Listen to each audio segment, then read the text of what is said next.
Just wanted to give 2 cents. I've been trying to stay offline. It's been hard.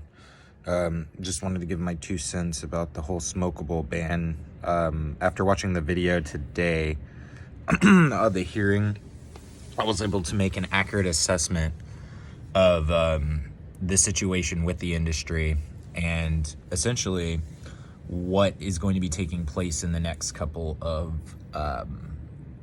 weeks. So the hearing today concluded that they are going to extend the reverse on the ban, meaning that people can still sell flower, I think until about Thursday is when they're gonna have the other hearing. There were several chief people within the meeting that it was hard to follow because it was a lot of talk that had to do more with the information within the bill. So you'd actually have to know what the bill had spelled out and actually know the terminologies or terms that terminology that they were using to try to debate this. So it was an actual court case. Unfortunately, it was done over a live stream over YouTube, so there were some technical difficulties. But what I was able to pull out of it was that essentially they're extending the unban, I guess. So smokable hemp is free to retail until next Thursday. And the other thing that they were seeing from this was that there was a bit of a fallout with the law because people were unsure of how to move forward on this, and this is the gray area that I warned about. I hate to divert for a second, but when I was talking to the administrations and the staffs of our government during sessions, this is exactly what I warned y'all about. I really did. I went into a lot of, sorry, I'm like trying to pick apart the words to find. I went into a lot of length to do my research, to extend that information to your different offices. And it's like, it's taking forever for it to come full circle. You do realize that cannabis and hemp are in fact the same thing.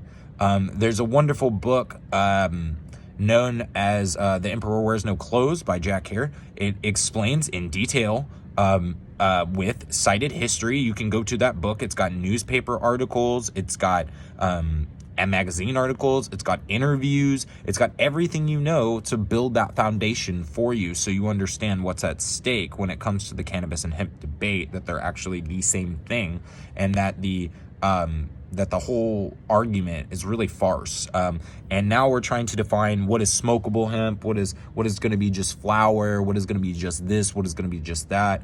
We're wasting our valuable time and taxpayer money on an issue that almost 80 to 90% of Texans, let alone Americans, are all in favor of. In fact, it seems like the only people that are trying to prevent this are industry. So there was a gentleman, I think his last name was Eldred, something like that. He was on the opposition, the defensive team for the state, and trying to explain why he feels that the smokable ban should continue. And to be honest, after listening to him for quite some time, he really didn't have his facts together or a leg to stand on. He was simply just trying to combat what the offense, the supported sides of the argument were saying. So this is a lawsuit. And it almost seems like a civil case, but I'm no lawyer. I'm not an expert on anything like this, but it appears that corporations and single parties, like actual people, are suing the state over this issue. And that's what we're trying to define with this actual bill. And I mean, the only reason that they put the non-smokable hemp thing in there in the first place when they did the bill, not the retail of it, but the manufacturing of it, was to simply stop people and the discrepancies with it because they were uninformed. Not because they thought that, smoking weed was bad. It's just they don't know the difference between hemp and cannabis being no different. They think that there is a difference, and that's where the industry really has a hold on a lot of us, is trying to define those two things away from each other. Yes, there is an agricultural use for the plant, but if you put in and modify the genetics while you're growing the plant, you're going to get what you put into it.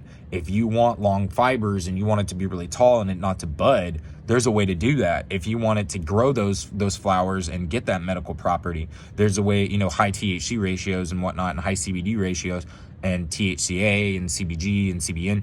There's a way to do that. And it's our lack of understanding of nature that has brought us to this point where we are trying to very hard, not very hard, we're trying very on almost an extreme merit to try to fix something that we should have defined right the first time and actually voted on. Did you realize that none of us got to vote on this issue, that this has all been government clusterfuck? Maybe that should explain the depth of the issue, is that we're not feeling represented properly. And I should just point that out, that even though this is all that this information is getting pushed out, and even though that we're able to see, like, okay, you can access this online, it's very possible we may not get to go to sessions this year. So that means that people like me that actually go in there with a suit and tie and are trying to talk to these government officials and give them information, we're not going to have the availability to do that this year unless we're like a lobbyist, or if they have some special program or something like that. It's going to be where nobody's allowed at the Capitol, like tourism, nothing. So when sessions goes on outside of the normal Capitol, it has gift shops and stuff, so it attracts a lot of tourism, but there are people there during that summer period that are actually trying to get laws passed and are trying to get bills denied that would hurt the public, or, hurt policy and stuff. So think about these things, that our government is shifting into a way that it's less touchable, it's less tangible. And today was a very good measure in that. You are not being supported. You are not being heard. You're being represented by independent corporations, though they may have good intentions by trying to get this bill passed by suing the state. They're still corporations. They're still entities. They're not you or me going to the government and going, hey, I'm upset about XYZ. Why can't you change these things? And having a real conversation and a real debate. Because if we can communicate these problems with solutions, they'll listen to them and they'll take them. But the problem is that we went into this with just, hey, free the weed. Okay, the fuck, dude? Like, all right, yeah, more power to you, but have a logical argument. Bring a substantial amount of facts, because the only people that were getting in time with these politicians were people that had businesses, that had they had a reason for them to get in there. Like, it wasn't like, oh, they just loved the plant. They were obsessed with trying to get the plant legal. These are all farmers, business owners that have CBD shops or are trying to establish themselves in the industry. So there is intent there. It may not be nefarious. It may not be, evil, but it is opportunistic and it is capitalistic. And you do need to realize that you're giving the power to all the corporations in the cannabis industry right now. And we're at a different point, because right now we're able to really see where we're going to move this. We're able to give the mom and pops a chance, and we're able to give the Mickey Mouse, big Disney-esque corporations a chance, because Disney did actually get a CBD line. I think it was called Toro or something like that. It had like a lot of bulls and stuff. It was weird, and it didn't sit well with me that you could pick out cannabis products from vending machines. Like, we're not at that level yet. We'll be at that level in like 20, 30 years, yeah, but like at this level, it needs to be more homegrown, organic, OMRI certified, USDA organic certified. And though you're having to work with the government on these things, XYZ, there should be a definition of what prohibition is, what smokable hemp is. It's all a farce. It's simply just a deterrent to keep Texas out of the industry. Why these corporations are growing thousands of acres of hemp regulated for a service. They needed to keep everybody bottlenecked out of the industry, because let's just say you're growing good flower and then you find out that you're actually really, really good at growing agricultural stuff, and you've already scaled up as a flower grower. So these corporations don't want people like that rising up where they're able to use and utilize 10 to 15 acres on big contracts. They want their land, their pot, their pie. And there is enough room in the oven for everybody. You do have to realize that, like, there is a market for everything.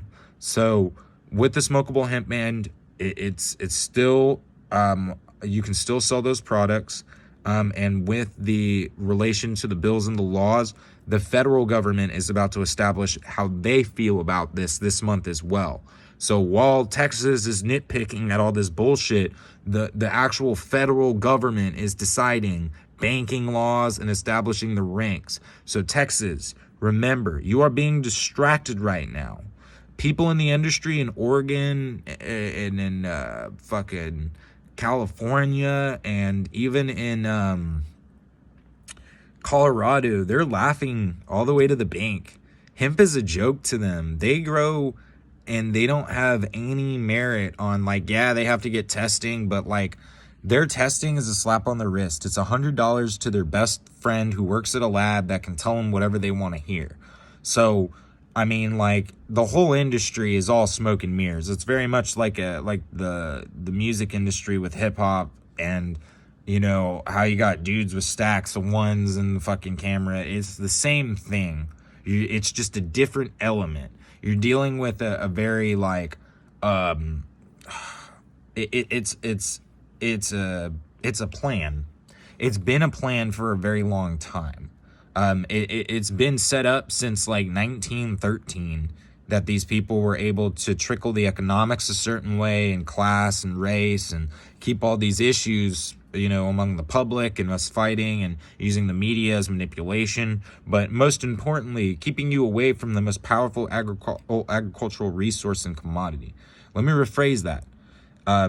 Hemp is the most powerful resource on the planet. And that is why. Because you're like, oh, it's marijuana. No, it isn't. It's all hemp. The top shelf stuff, the crap you get from Mexico, the stuff that you get in Jamaica, the stuff that's growing in Israel right now, it is literally all hemp cannabis. That is how it's defined. So don't let them confuse you with terminologies like 0.3 THC ratios. That's simply to make the market really hard, because they had to create a sophisticated process to keep you down. Whenever the legalization debate came, they had this on the table since the 80s. And the testing for this is based off a 1960s lab study, I believe. I could be wrong, but it was done in Israel, where they were testing lab rats to see the THC ratios. And they concluded that at 0.3, these rats were psychedelically affected by a psychotropic experience. A rat